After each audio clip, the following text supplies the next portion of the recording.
Hi, this is Scott from Heretical Sraffa. I know I haven't been online for a while. Rest assured that I've been busy, and now I am launching the next iteration of our endeavor.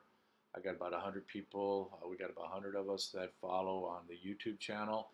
That was just by, kind of just putting our toes in the water a little bit. And I thought that the response was pretty good.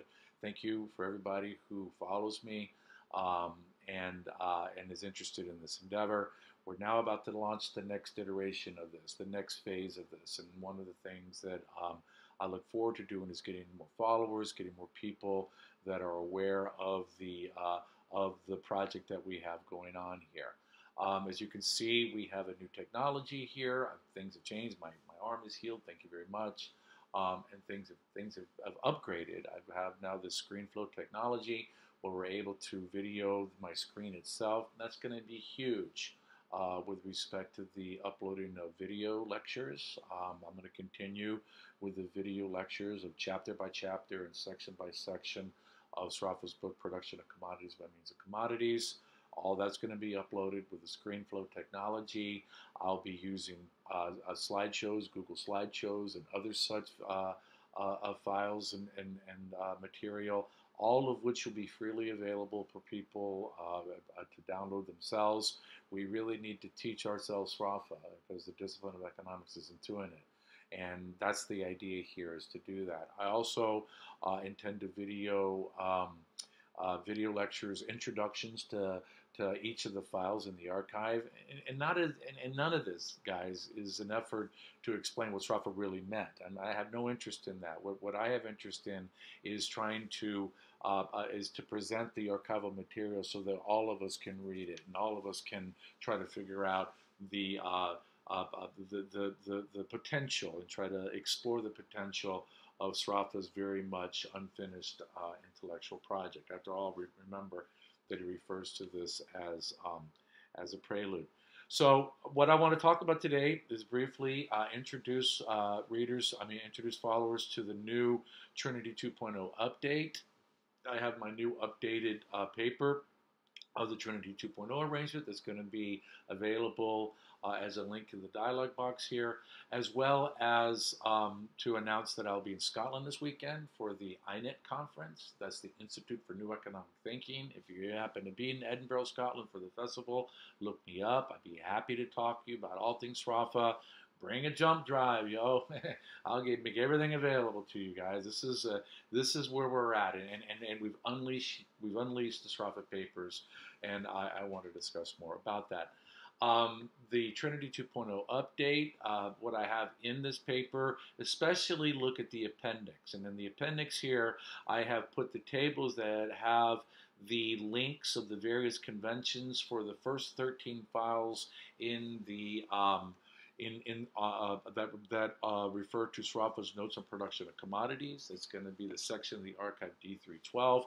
And what I have in this updated Trinity 2.0 paper that's linked to this video as an appendix are the first 13 files, as well as Sraffa's notes on the lecture notes on the advanced theory of value that are made available in a cogent manner. I'll talk about that. Now, just remember, when we're looking at the Sraffa papers, the online activity of the Sraffa papers, we're really going to have two different online depositories of the data. One is going to be the Trinity depository, repository, I should say, of the papers, the Trinity online endeavor. That's what appears here, the Janus portal on the Trinity website.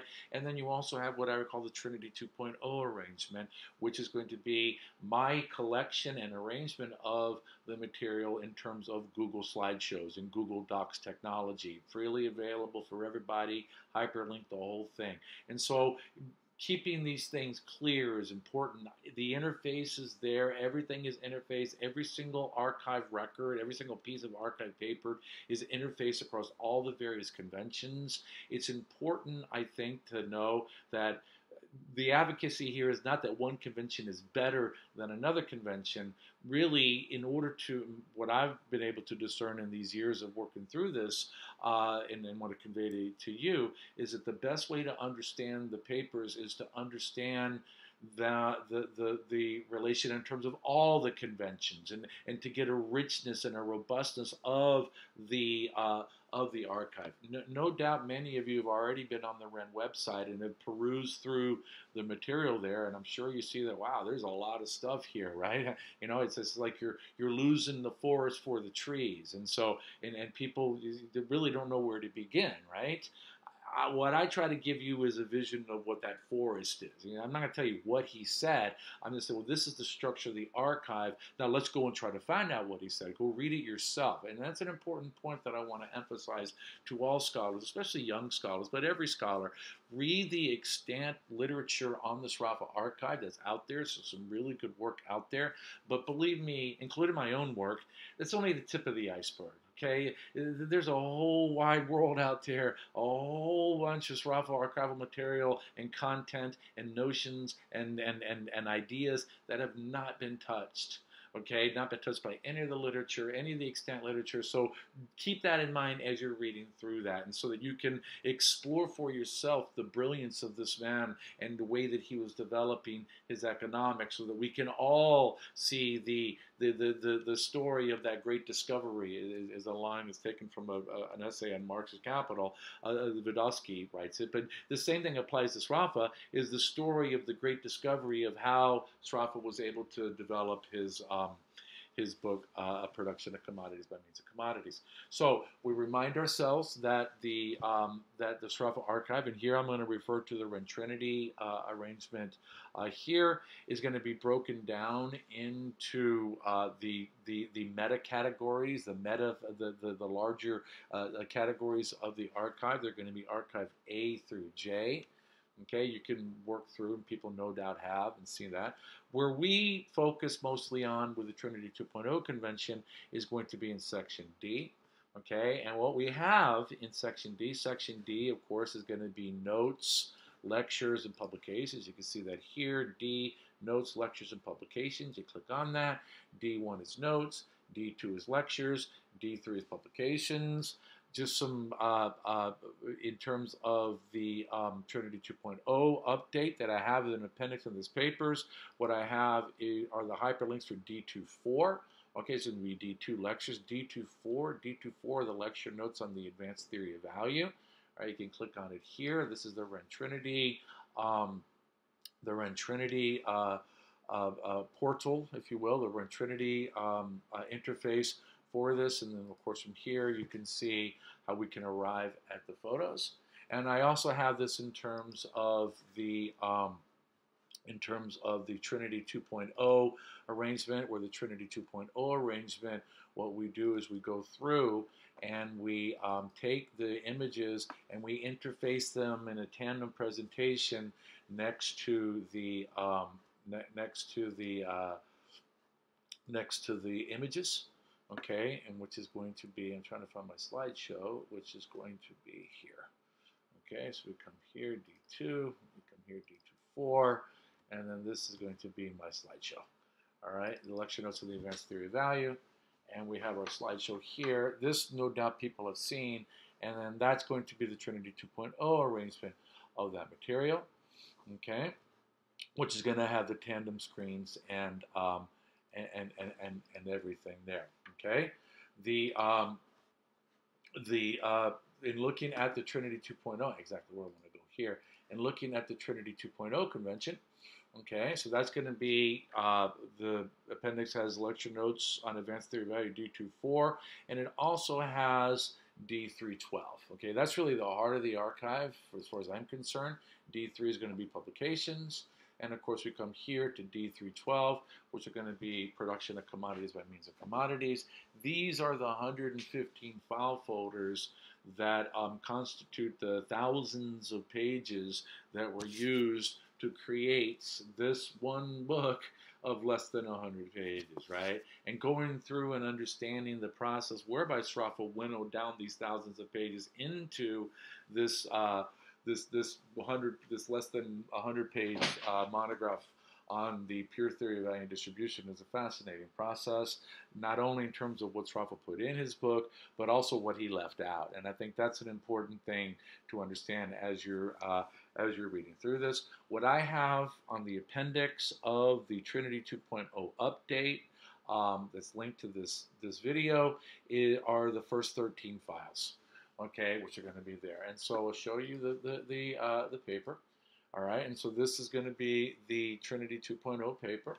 All right, and so this, people might have already seen this, and again, we have the what's important about this paper, is want to reiterate, are all the hyperlinks. I hyperlink everything, and then this is why this paper needs to be online, so that you can use it as a resource to hyperlink to the various files. And I'll talk more about this in subsequent lectures. I don't want to spend a lot of time on it today in this introductory lecture, but you'll see as I go through the structure of the paper.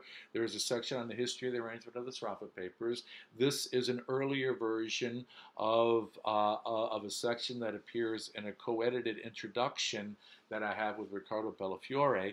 Riccardo and I have co-edited a symposium on new directions in Sraffa scholarship for the Emerald Book Series, Research in the History of Economic Thought and Methodology. It's due out later this year. I'll definitely post people and keep people abreast. Again, this is a new iteration. I'll be video blogging more, etc., keeping people more abreast to the activity. That's a wonderful symposium. It's not only on Sraffa scholarship, Sraffa archival scholarship, but Sraffa scholarship in general. But the point I'm making is that in the introduction, we do go through the history of the development of the Sraffa papers, and so you'll see a portion of that there. Some of you have already read that, okay? And I'll let you read through that. And then we come to the archive, the different conventions of the archive, the Trinity Convention and the Barzo-Gheriani Convention.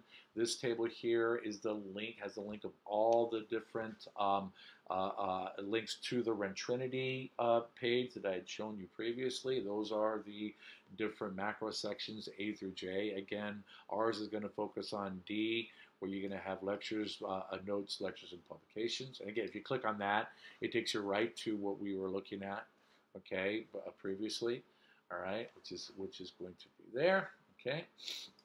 And so we then go through and look at that. Now, and then this is going to be the breakdown of section D. So I want to take this down a little bit. This is going to be a breakdown of section D.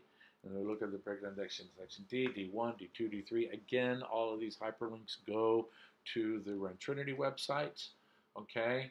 And then this is a mapping. I have a mapping here of the material that goes from the Barzo-Gheriani Convention to the Trinity Convention. I'll speak more about this in subsequent lessons. This is all part of it, but you can see here that the same material, this is all references to the same material. All these different archival conventions are ways to arrange the same material. Here you can see the same material is going to be subject to these different conventions. Basically, what we have is Barzo-Gheriani are making an account of the material as it was found in Sraffa's quarters. He had two rooms, in his private room in Neville's Court at Trinity, and also the room that he had in the Marshall Library at the Cambridge Library. And the material was found in different piles, and so what was done were the files were maintained in terms of the order in which they were found in the different piles. For the material that ended up in D312, that constituted 6 different piles. That's these piles A, B, C, D, E, and P. The different piles are going to be here in terms of the paper, and the metaface, the mapping is going to be here, and you can see how we're mapping what Jonathan did. Jonathan took these different files and he put them into chronological and conceptual order. The blue represents the material from the 1920s. That's the material that appears hyperlinked in the updated Trinity 2.0 paper. The green represents material from the 1940s, and the beige or the yellow represents material from the 1950s when Sraffa was pulling his book together. You can see the lion's share of the content comes from the 1950s, but theoretically speaking, it's all relevant, especially the stuff in the 20s and the 40s. As we will as we will see. Then this table here, this links us to the this links us to the to the Bargio-Gheriani, I'm sorry, to the Trinity website, right? It's for all the various different files. The first columns A through D are going to have the files in terms of Trinity arrangement, and then the second columns E through G are going to be the same files in terms of the Bargio-Gheriani arrangement. I will say that when you click on these files, okay, it's going to take you to what I refer to as the back door. This is going to be the index of the manuscripts. You're going to have all the different necessary files in order to have the nice interface that you get when you click on the Wren website. The reason why I do this is this allows us to go back and click on the JPEG image to get the actual files that allow you to copy and paste the URL so that you can insert them in your own work. The the numeration schema for the manuscripts for the pages that went online differs from the Trinity arrangement. So the numeration scheme is different. Hence, we have another numeration scheme for the same material. I call that the electronic Trinity, or EWT convention, and I make that very explicit in the tables. I'll show you what I'm talking about in the updated version of the material. And so this is a table, the table in here. You can click on all of those links, etc. And then we move to the Trinity 2.0 arrangement. And so for the Trinity 2.0 arrangement, what I did, I like to illustrate it here, what we did with the Trinity 2.0 arrangement is we took these different conventions, these different ways in which the Sraffa archive was arranged, and we combined them. Remember, you have the same material. What Sraffa refers to in the preface of Production of Commodities as the massive old notes. And that this massive old notes was subject to heretofore subject to two different archival conventions. The first one was the Bargio-Gheriani convention. That's going to be here. And for the Bargio-Gheriani, and now each of these conventions looks at the two different aspects of the files in different ways. The two different aspects of the files are going to be, one, the metafile content, and two, the inner file arrangement, right? Now, in terms of the Bargio-Gheriani convention, the metafile content was based, as we said, on the different piles in the rooms. Now, whether or not, put it back here, whether or not there is cogency to the way in which Sraffa ordered those piles is a question that needs to be explored. I think now, with the archive coming out for people, younger scholars, etc., interested people can explore to see, well, is there relevance? Is a method to the madness whereby Sraffa put these various files in these various piles? A quick look of this material, in my indication, means, well, not really, he didn't really do that. He just kind of arbitrarily placed the files on one another. But that remains to be seen, and that's a question that we have. But the point is, for our purposes here, is that in terms of the Bargio-Gheriani convention, the metafile arrangement was just based on the piles, where the Bargio-Gheriani convention shines is looking at the inner file content. Because what Mrs. Bargio and Professor Gheriani did is they conceived of Sraffa's papers as a mosaic, a collection of independent standalone note sets. And I refer to those as documents throughout. We see documents in my explanation. I'm referring to those independent standalone notes, some of which are only one page long, right? But some are several pages long, tens of pages long, etc. And the way in which Mrs. Bargio and Professor Gheriani did is they understood the inner file content there. That's contrasted to Jonathan's Trinity arrangement. The Trinity arrangement came temporarily after the Bargio-Gheriani convention.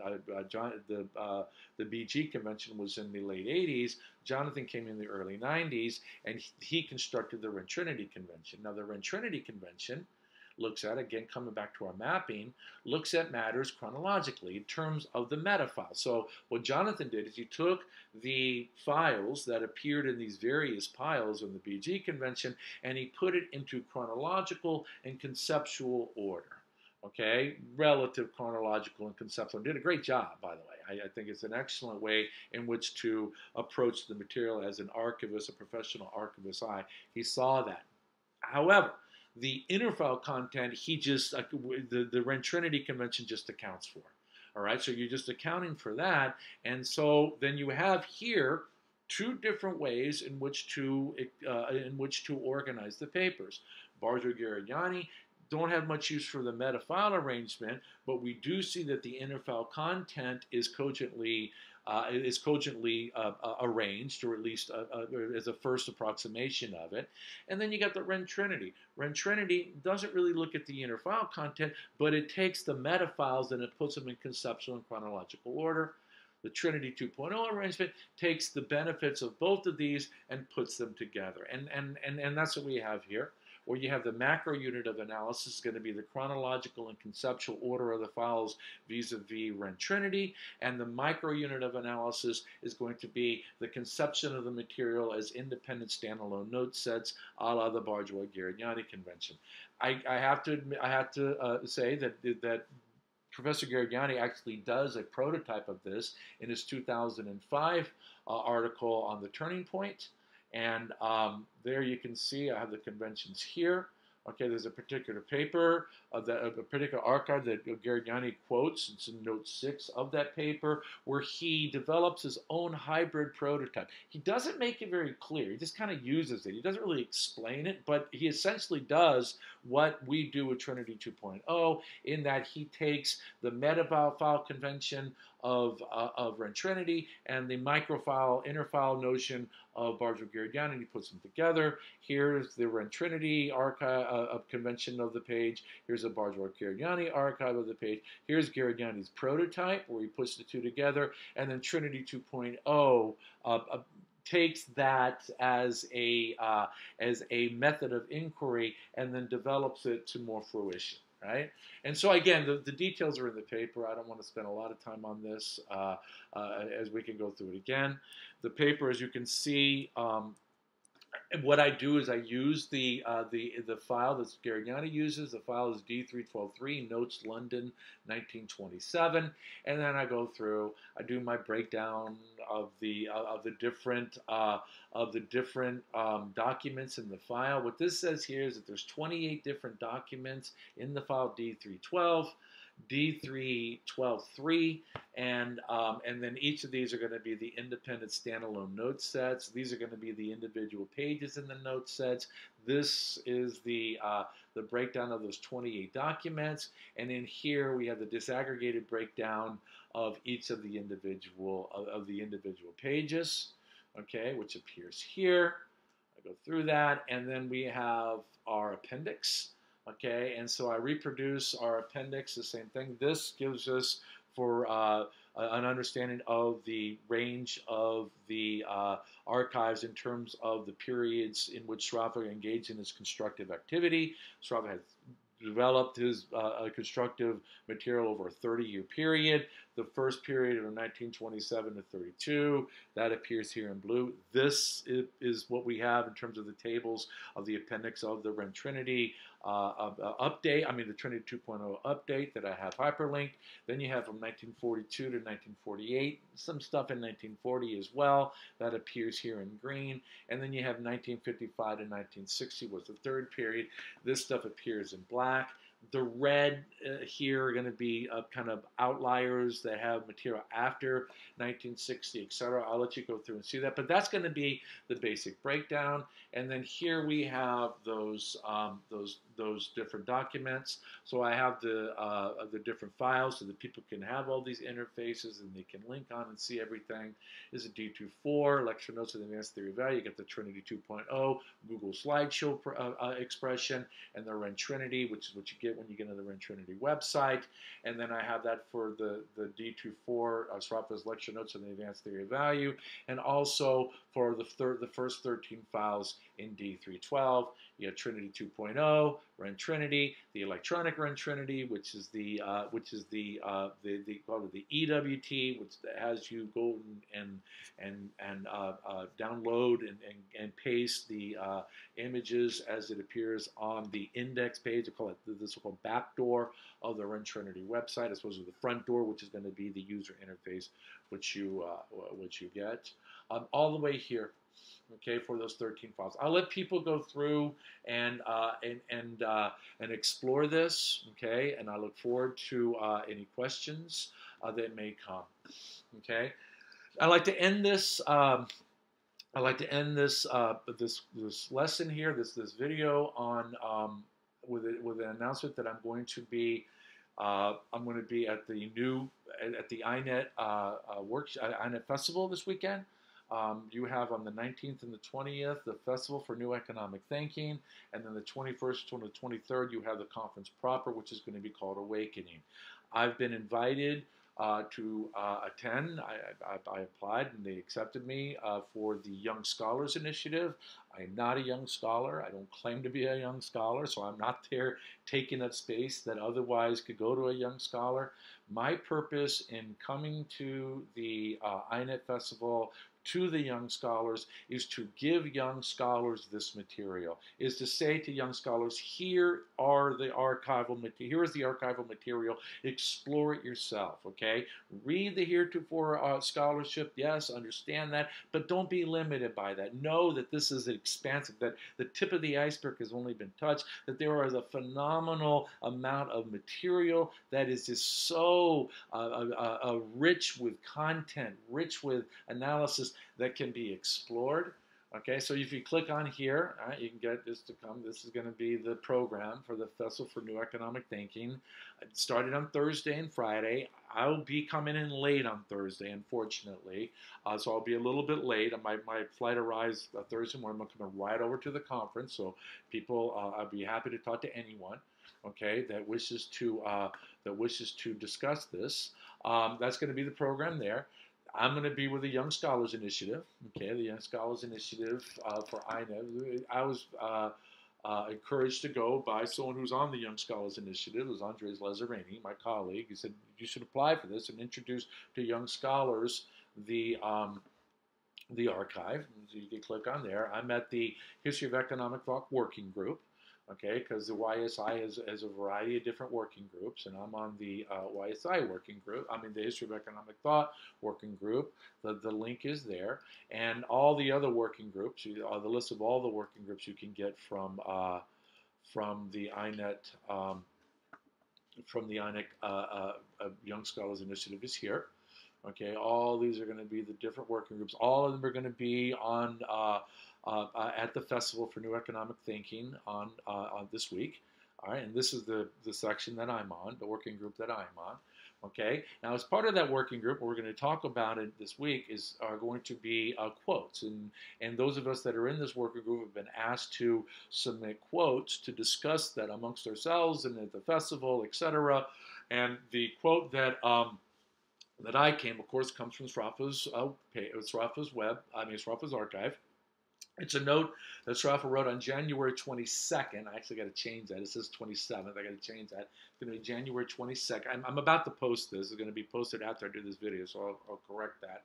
January 22nd. And what Sraffa says on that date is he writes this little note, a little 3x5 note. It says just enough to hand it over before going down. Let me show you the actual thing. Okay, this is going to be the actual page. All right, so this is D31258.2, just enough to hand it over before going down. The 22nd of January, 1957. Now, what this represents is that remember, it took Sraffa 30 years to write this in different periods to get it. And in 1955, Sraffa finishes his Ricardo finally, and then sits down and he's going to develop his archive. He's going to develop his book. He's going to develop and finally pull together the manuscript that's going to eventually become Production of Commodities by Means of Commodities. And in 1957, he finally sits down and he says, okay, I'm going to now do this final push. And so in January 1957, he writes this just enough to hand it over before going down, and then will engage in a feverish effort the next 3 years up to 1960 in the publication of his book. I have a timeline of the endeavor here. Okay, and then you can see the endeavor is going to be this one right here, and it becomes my timeline. All right, March 1955. Again, this begins the new period of economic activity. March 1955, Sraffa writes the Mallorca draft. A brilliant. I'll have to hyperlink that for you and get that up. It's a brilliant 31-page handwritten account of the first. The first part of Sraffa's book on single product industries. He does a couple of drafts. He sends a handwritten copy to the typist, and then he corrects the typist version of that, and that was in 1956. And then in January 1957, he says, "I'm going to sit down and write this just enough to hand it over before going down," and then he pulls it together to hand to us, to give to this next generation, who he refers to, of course, as younger, as the younger and better equipped. Right. So, and all that is there. Okay. This is the INET festival. I'm gonna be there to talk about these things. So that's it. And I just want to encourage people to stay with me here. This begins a new phase in Sraffa archival scholarship. I'm looking forward to getting this stuff available, making everything that I'm doing available to people, having people read the material, go through it. I think it's highly significant that that we're here. And so let's make this work and let's make this count. Now more than ever, the economic theory is in search of its soul, I think. I think we're seeing, trouble all over the world and everywhere. And I think that we have to refocus and reshunt economic theory away from ideology, quite frankly, and more towards a scientific inquiry about the nature of how capitalism actually works. And for my money, we have to go through Sraffa's papers to do that. We have to go through Sraffa's archive to do this. This is not a Sraffian endeavor, okay? Sraffa's archival material is foundational, right? And so what we have to do is we have to read it. All different theoretical persuasions will benefit tremendously from close study of the Sraffa archives. Marxians, Sraffians, post-Keynesian, institutionalists, feminists, even Austrians, even mainstream neoclassicals and other mainstream theories will gain tremendously. The science will grow tremendously from close study of the Sraffa archive in its unfettered, uninterpreted, raw aspect. And so we can now all read this material and we can hopefully take it further, okay? All right, guys, I hope to see some of you guys in Scotland. Email me. I'll be responding more. I'm on this now, and I'll also see you online, okay? Take care. Ciao.